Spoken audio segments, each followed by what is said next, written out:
Assalamualaikum warahmatullahi wabarakatuh. Di sini kami akan mempresentasikan tentang laporan proyek praktikum fisika komputasi tentang pemodelan difusi panas pada plat dua dimensi dengan metode elemen hingga sederhana. Saya Majika Citra Madania dan teman-teman saya nanti yang akan mempresentasikan. Next.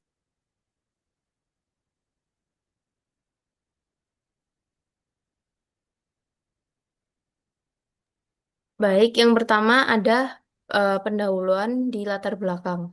Pada bab ini menjelaskan tentang bahwa fenomena difusi panas sangat penting dalam banyak bidang, seperti teknik mesin, elektronik, dan rekayasa material. Namun secara matematis, persamaan difusi panas cukup sulit dibayangkan hanya dari bentuk rumusnya.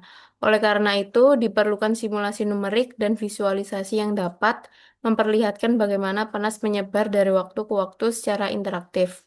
Kemudian untuk rumusan masalah yang dibahas dalam proyek ini adalah pertama bagaimana memodelkan difusi panas dua dimensi menggunakan metode numerik.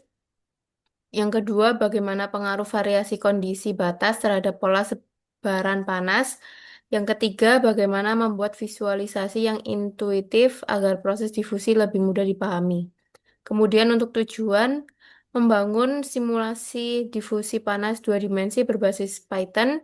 Kedua ada mengimplementasikan metode beda hingga untuk menyelesaikan persamaan difusi. Kemudian yang ketiga ada menyediakan tampilan GUI yang memudahkan pengguna menjalankan simulasi. Untuk manfaatnya, yaitu penelitian ini adalah memberikan alat bantu edukasi yang mudah dipahami serta memberikan pemahaman visual mengenai proses difusi panas. Demikian penjelasan dari bab satu yang menjadi landasan untuk bab-bab selanjutnya. Kemudian akan dijelaskan oleh rekan saya. Hmm, Oke, terima kasih Cika. Selanjutnya untuk bab 2 akan saya jelaskan, yaitu saya Lulul Maknun dengan Mahir 004.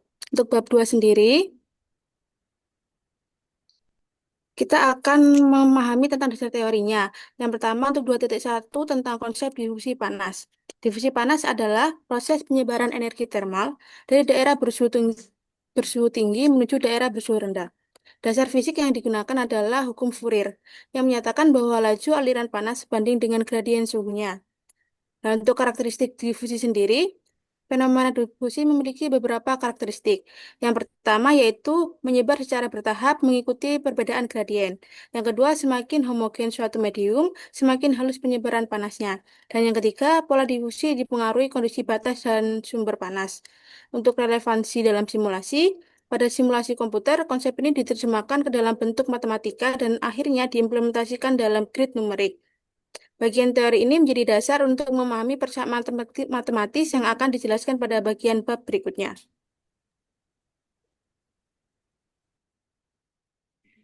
Di sini saya Ivora Karista Anjani dengan NIM 182231067 akan menjelaskan tentang bab 2, yaitu 2.2, yaitu persamaan difusi metode beda hingga.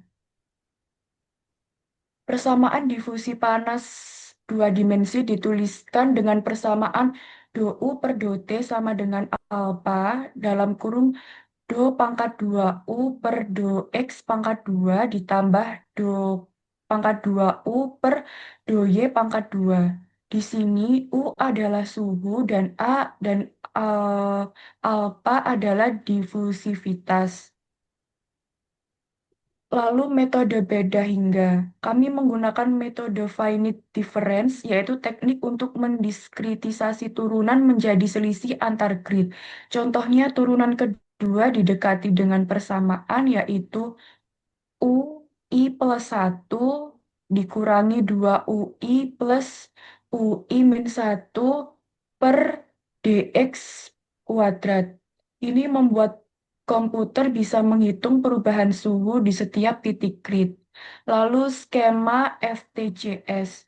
Untuk evolusi waktu, digunakan skema FTCS atau Forward Time Center Space. Skema ini dipilih karena yang pertama sederhana, mudah diimplementasi, serta cocok untuk penggunaan edukasi. Dengan metode ini, persamaan diferensial bisa diselesaikan secara numerik dan divisualisasikan. Baik, berikutnya adalah bab 3 terkait metodologi penelitian, khususnya perancangan algoritma simulasi. Perkenalkan, saya Bagadin Tamukas dengan NIM 182221018. Baik, yang pertama ada di proses perhitungannya, algoritma dibuat menjadi beberapa langkah.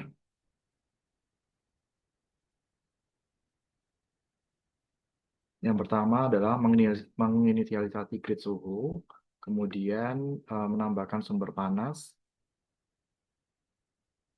ketiga menerapkan kondisi batasnya, kemudian menghitung perubahan suhu tiap langkah waktunya, dan yang terakhir adalah menyimpan hasil untuk ditampilkan. Eh, Alasan kami di sini menggunakan desain algoritma adalah bahwa algoritma ini nantinya dipisahkan menjadi fungsi-fungsi kecil, di mana tujuannya adalah mempermudahkan dalam uji, kemudian juga mudah untuk diubah, serta dapat digunakan secara berulang. Kemudian struktur algoritmanya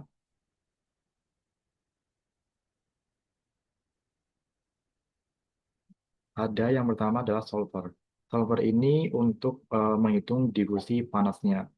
Kemudian ada boundary handler untuk mengatur kondisi tepi. Kemudian sumber panasnya itu membuat input energi menggunakan prinsipnya Gaussian distribution around point sources. Sama yang terakhir adalah loop waktunya itu untuk menjalankan simulasi. Hingga di bab 3.1 ini menjadi landasan bagaimana simulasi itu dijalankan secara bertahap menggunakan logika komputasi. Selanjutnya akan dilanjutkan teman saya. Baik, sebelumnya perkenalkan saya Aisyah Nurulita Rami Putri dengan NIM akhir 46. Di sini saya akan menjelaskan bab 3.2, perancangan GUI dan visualisasi.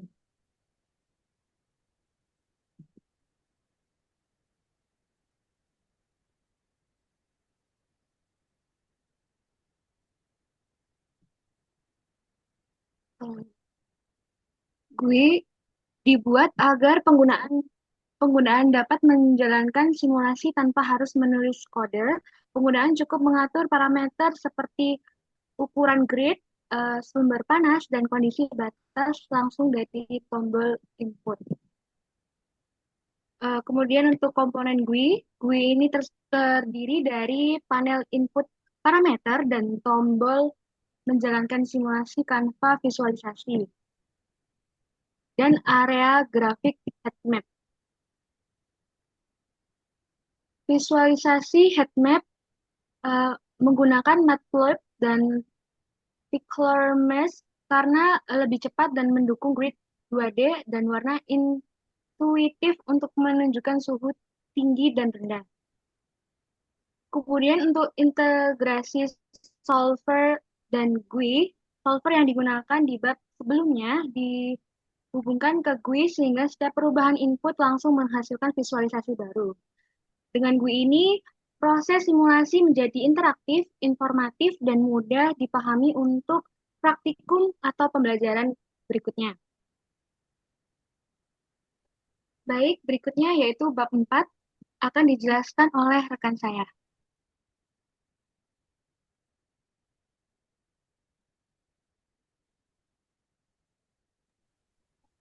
Di sini saya akan menjelaskan tentang kode Python-nya terlebih dahulu. Yang pertama ada class Heat Diffusion Solver, yang artinya membuat sebuah kelas bernama Heat Diffusion Solver. Kenapa? Karena simulasi ini kompleks dan juga lebih baik dibungkus dalam kelas supaya rapi, moduler, dan juga mudah dipanggil ulang. Kemudian ada def underscore init underscore self lx 1,0 ly sama dengan 1,0 nx sama dengan 50 ny sama dengan 50 dan alpha sama dengan 0,1 yang artinya konstruktor untuk memberi nilai awal parameter simulasi. Eh, Kenapa? Agar pengguna dapat mengatur ukuran domain grid dan difusivitas tanpa mengubah kode inti. Kemudian ada self titik lx sama dengan lx, self titik ly sama dengan ly, yang artinya menyimpan nilai panjang pelat di sumbu x dan y. Kemudian, sebentar. Kemudian ada self titik nx sama dengan nx. Kemudian self titik ny sama dengan ny yang artinya jumlah titik grid 2 dimensi. Semakin banyak grid, simulasi lebih detail dan juga tetapi lebih berat dan nilai defaultnya dibuat seimbang. Kemudian ada self titik alpha sama dengan alpha yang artinya menyimpan nilai difusivitas termal karena parameter fisik ini menentukan kecepatan sebar panas. Kemudian self titik dx sama dengan lx per di garis miring nx min 1. Self titik dy sama dengan ly garis miring ny min 1. Yang artinya menghitung jarak antar grid. Diperlukan oleh metode beda hingga finite difference untuk menghitung turunan kedua Laplace. Kemudian ada self titik u sama dengan np titik zeros n dalam kurung nx, ny yang artinya membuat matriks suhu berukuran nx kali ny berisi 0 yang artinya adalah state temperatur semua simulasinya difusi bekerja dengan memodifikasi matriks ini. Saya menjelaskan bagian inisialisasi solver yang kode dimulai dengan membuat kelas untuk membungkus seluruh algoritma agar rapi dan juga modular. Konstruktor menerima parameter fisik seperti ukuran pelat, jumlah grid, dan juga nilai difusivitas. Kemudian dx dan dy dihitung sebagai jarak antar grid karena diperlukan untuk metode beda hingga. Terakhir dibuat matriks U berisi nilai suhu awal. Bagian ini penting sebagai fondasi karena semua proses difusi akan bekerja berdasarkan matriks suhu ini. Oh gitu. Ya. Oke, selanjutnya akan saya lanjutkan, di mana kita menggunakan kode Python yaitu untuk fungsi menambah sumber panas. Kodenya yaitu def add underscore point underscore scores dengan dalam kurung self, x, y, intensity sama dengan 100,0, radius sama dengan 2, yang mana fungsi ini tuh untuk menambah sumber panas pada titik tertentu. Karena agar pengguna itu bisa bebas menempatkan sumber panas di koordinat mana saja. Selanjutnya ada kode I sama dengan int dalam kurung x per self titik lx dikali dalam kurung self titik nx min 1 dan juga c sama dengan int dalam kurung y per self titik ly dikali dengan dalam kurung self n titik ny min 1 yang dimana artinya adalah untuk mengubah koordinat fisik x, y menjadi koordinat grid y, y. Karena grid bukan koordinat asli, perlu konversi supaya tepat kena indeks matriks. Selanjutnya ada kode for di in range, yaitu dalam kurung min radius, radius plus 1. Dan juga ada for di j in range, yaitu dalam kurung minus radius, radius plus 1. Artinya loop area sekitar sumber panas. Karena agar sumber tidak hanya satu titik, tapi area kecil sehingga hasil simulasi tidak kasar. Untuk selanjutnya ada kode distance sama dengan np titik squared dalam kurung DI dikali dengan self DX dikali 2 kali untuk 2 pangkat 2 ditambah DJ dikali dengan self DY dikali 2 kali pangkat 2. Artinya menghitung jarak tiap titik grid dari pusat sumber, karena panas fisik menurun terhadap jarak, bukan dibagi rata.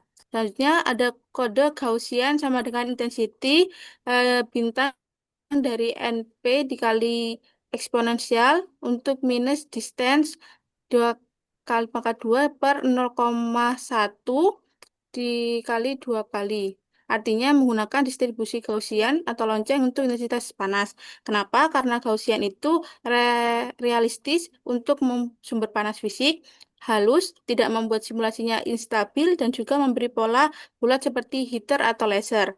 Selanjutnya ada kode self TTU dalam kurung NI dalam koma NJ plus sama dengan Gaussian. Artinya untuk tambahkan panas ke grid karena model fisik sumber panas berkontribusi menambah suhu ke lingkungan. Selanjutnya ada juga kode Python untuk solve TTU dalam kurungnya 0,2 untuk value sama dengan value. Untuk solve TTU minus 1,2 sama dengan value. Artinya tepi kiri dan tepi kanan di set bernilai tetap. Karena untuk mensimulasikan plat yang suhunya dijaga stabil di pinggir, misal didinginkan. Selanjutnya ada sel TTU dalam kurung 0,2 untuk self sama dengan self TTU dalam kurung 1,2, artinya tepi mengikuti nilai grid sebelahnya karena merepresentasikan isolasi panas, tidak ada aliran keluar. Di mana saya ini menjelaskan fungsi penambahan sumber panas. Koordinat fisik diubah ke indeks grid agar tepat berada dalam matriks suhu. Kami memakai distribusi Gaussian karena panas fisik menyebar secara halus, bukan kotak. Selanjutnya, boundary condition dibagi dua, direct load untuk tepi yang suhunya tetap dan Neumann untuk tepi terisolasi. Kedua pilihan ini penting karena kondisi batas sangat mempengaruhi pola difusi.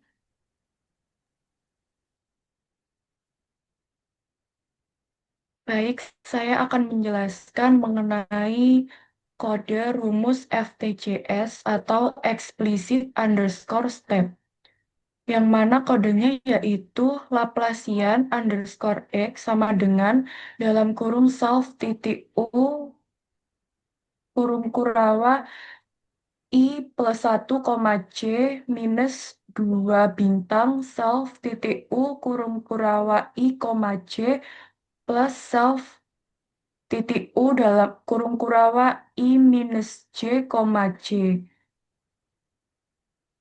Lalu garis miring self titik dx bintang 2, 2. Turunan kedua, yang mana turunan kedua terhadap X menggunakan finite difference karena rumus standar operator Laplacian yang dipakai di persamaan difusi panas.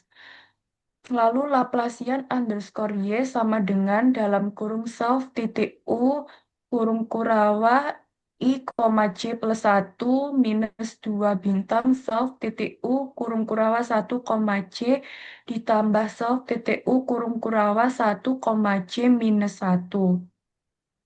Garis miring self titik DY bintang 2. Artinya turunan kedua terhadap Y, yang mana difusi dua dimensi membutuhkan dua arah. Selanjutnya U underscore new kurung kurawa I, C sama dengan self titik U kurung kurawa 1 titik C ditambah self titik alpha bintang DT bintang dalam kurung Laplacian underscore X plus Laplacian underscore Y. Artinya, rumus skema FTCS atau forward time serta centered space. Ini mengapa dipakai? Karena yang pertama mudah diimplementasi, lalu cocok untuk edukasi, serta langsung mendeskripsikan evolusi panas dari waktu ke waktu. Bagian ini adalah inti perhitungan matematis. Laplacian pada X dan Y dihitung menggunakan metode beda hingga. Lalu suhu dihitung dengan skema FTCS, yaitu metode eksplisit yang sederhana dan mudah digunakan. Setiap grid diperbarui berdasarkan perubahan gradien suhu, dan itulah yang membuat panas menyebar. Baik, berikutnya saya akan menjelaskan kode pada bagian source dan stabilitasnya.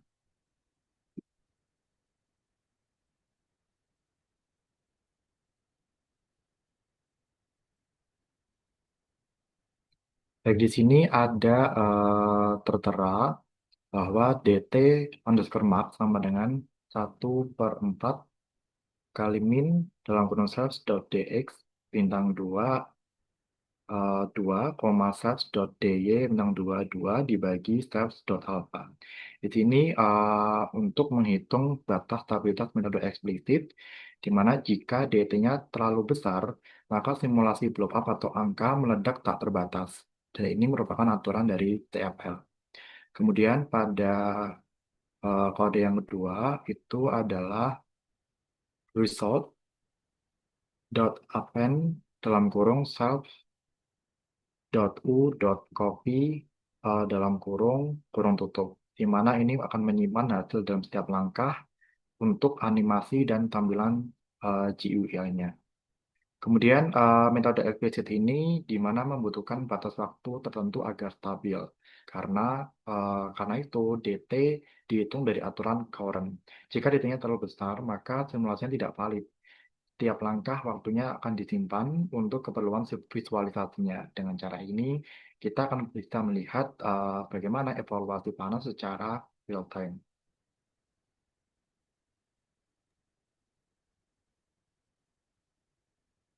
Baik, di sini saya akan menjelaskan kode dari GUI dan visualisasi, yaitu terdapat kode Python I'm sama dengan self. Mungkin boleh di scroll. Nah,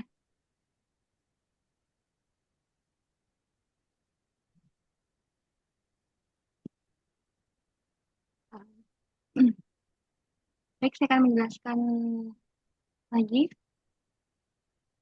Kode yang pertama yaitu Python I'm sama dengan self dot x dot taker mesh dalam kurung x, y, kemudian self dot result min 1, cam sama dengan hot. Artinya membuat heatmap suhu. Kenapa harus specular mesh? Karena lebih cepat dibandingkan MSOW dan mendukung grid 2D tidak reguler. Kemudian warna mudah dipahami. Untuk kode kedua yaitu Python self.canvas.draw. Artinya kode memperbarui tampilan GUI dan kenapa? Agar animasi berjalan dengan real time. Visualisasi menggunakan specular merge karena cepat dan cocok untuk grid 2 dimensi. GUI dibuat dengan Tegner agar mudah digunakan tanpa coding.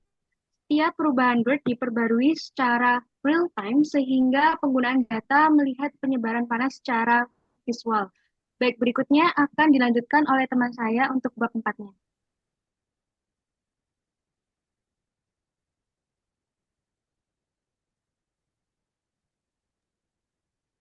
Baik, selanjutnya saya akan menjelaskan tentang bab 4, yaitu tentang simulasi difusi panas dari sumber tunggal.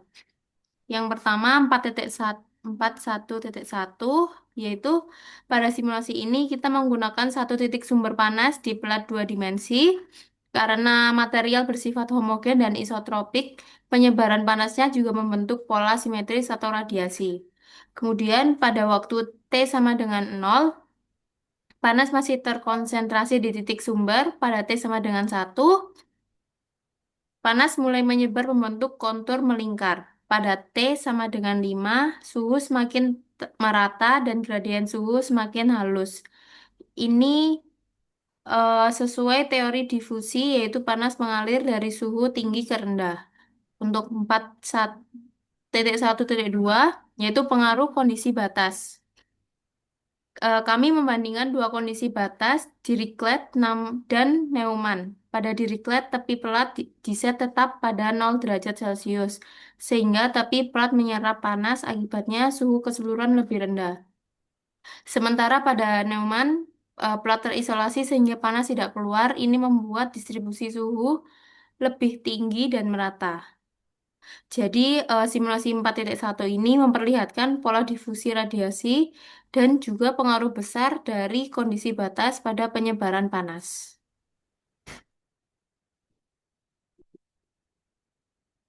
Oke, selanjutnya saya akan menjelaskan untuk bab 4.2 tentang interaksi multiple head scores. Hmm. Untuk 4.2.1 tentang superposisi dari suhu, di sini kita memakai dua sumber panas, yaitu 100 derajat Celcius dan juga 80 derajat Celcius. Kenapa? Karena persamaan difusi bersifat linear dan efeknya saling menjumlah. Daerah di antara dua sumber tidak sekedar rata, tetapi lebih tinggi karena kedua medan panas bertumpuk. Kontur suhu tidak bulat lagi, tetapi saling menekan dan juga melebar. Nah, untuk pada poin 4.2.2, distribusi energi termal, dua sumber panas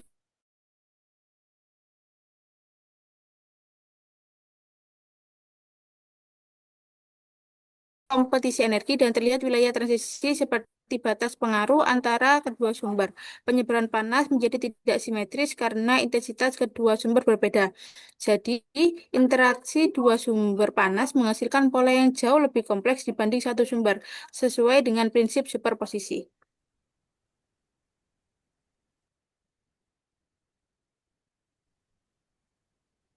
Pada empat pada subbab 4.3 yaitu visualisasi dan antarmuka pengguna. Visualisasi real-time. Aplikasi ini menampilkan heatmap difusi panas secara real-time menggunakan matplotlib.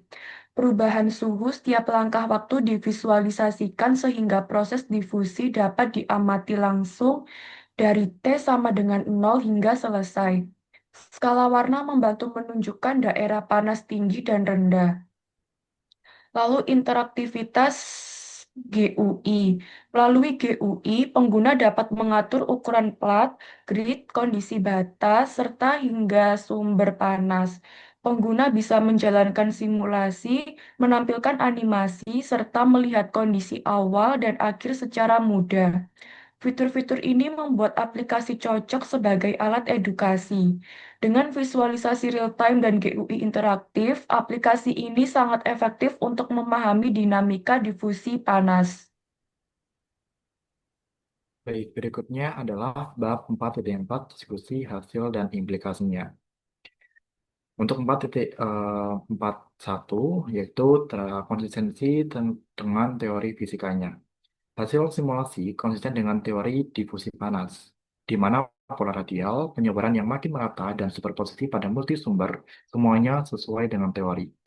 Tidak ada instabilitas numerik di mana yang menunjukkan parameter sudah memenuhi syarat stabilitas.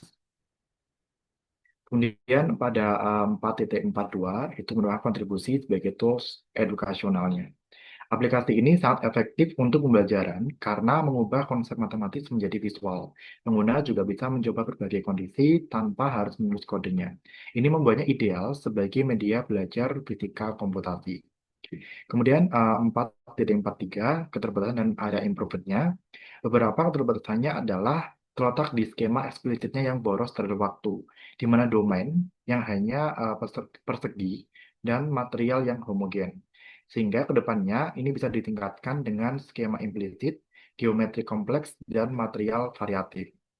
Secara keseluruhan, simulasi kami bisa dikatakan valid secara teori dan sangat potensial untuk dikembangkan di masa berikutnya. Kemudian adanya demo aplikasi yang akan dilakukan oleh rekan saya.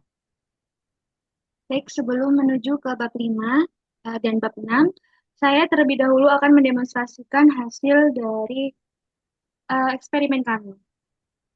Nah, sebelumnya saya akan share screen terlebih dahulu.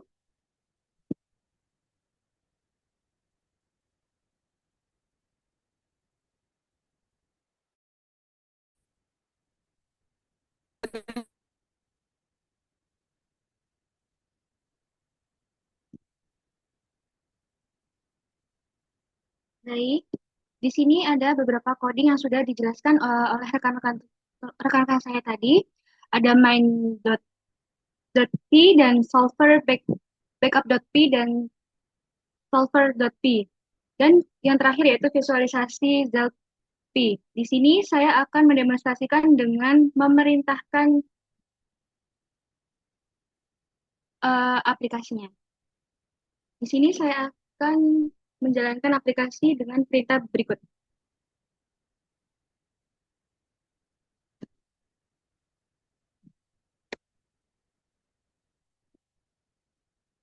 Nah, kemudian di enter dan tunggu sebentar untuk didapatkan aplikasinya. Baik, karena sudah di terminal dan muncul aplikasinya, sebelumnya aplikasi kami ini memiliki GUI interaksi dengan kontrol parameter real time dan visualisasi headmap dan animasi, kemudian multiplate dan surface dan berbagai kondisi batas. Kemudian validasi stabil numerik. Berikutnya saya akan mengatur parameternya. Untuk parameternya sendiri yaitu ukuran plat dengan satu dan resolve grid yaitu 40, kemudian difusi thermal yaitu 0,1 dan waktunya yaitu 2. Untuk time step-nya yaitu 0,01. Di sini saya sudah mengklik jalan simulasi. Perhatikan pada gambar simulasi ini berjalan dengan progress report real time dan validasi stabilitas otomatis, kemudian hasil fisika dan konsisten. Nah, kemudian saya akan memberikan tampilan animasinya. Berikut adalah pola radiasi sempurna dari setiap sumber panas.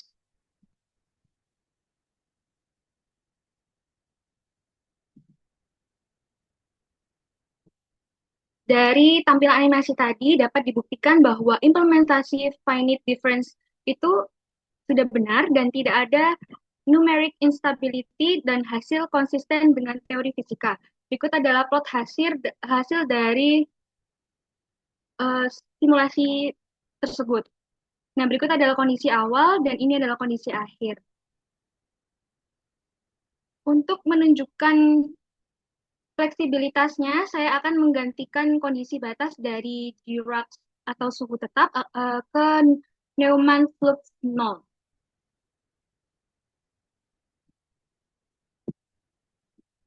Dan saya akan menjalankan.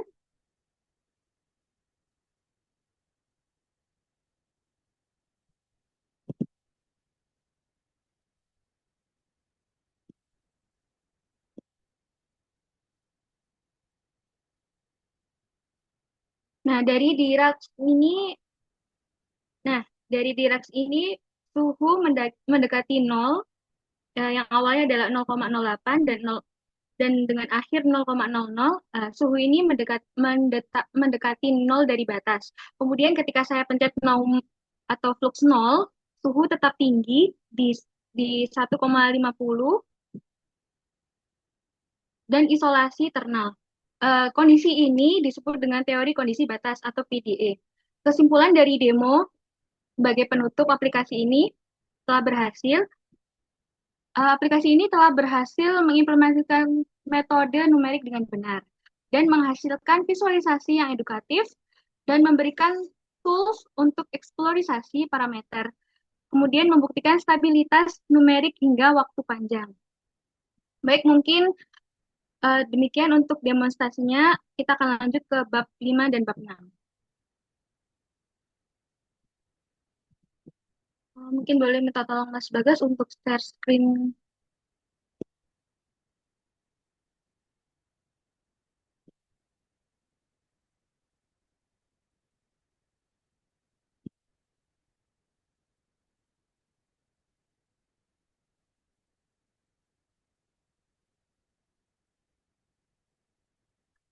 Bab 5 dan bab 6. Baik, setelah demonstrasi tadi, saya akan menjelaskan bab 5, yaitu kesimpulan.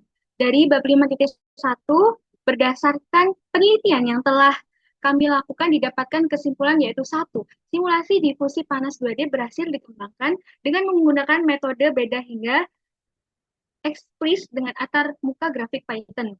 Kemudian dua, solver numerik menghasilkan solusi fisika yang valid untuk berbagai kondisi batas dari Dirac atau Neumann dan konfigurasi sumber panas. Kemudian yang ketiga yaitu sistem visualisasi berfungsi optimal yang menampilkan heat map real time dan animasi dinamika penyebaran panas. Lanjut untuk subbab yang ke-5.2, saran untuk penelitian selanjutnya, implementasi skema Implish atau Crane-Nichols untuk efisiensi komputasi. Dua, penambahan fitur geometri non-rectangular dan material properties variable. Kemudian yang ketiga, pengembangan model analisis data dan ekspor hasil kuantitatif. Kemudian subbab ke-6 yaitu daftar pustaka. Dari hasil pekerjaan kami didapatkan analisis sebagai berikut, dan yang terakhir ada lampiran yang sudah kami jelaskan.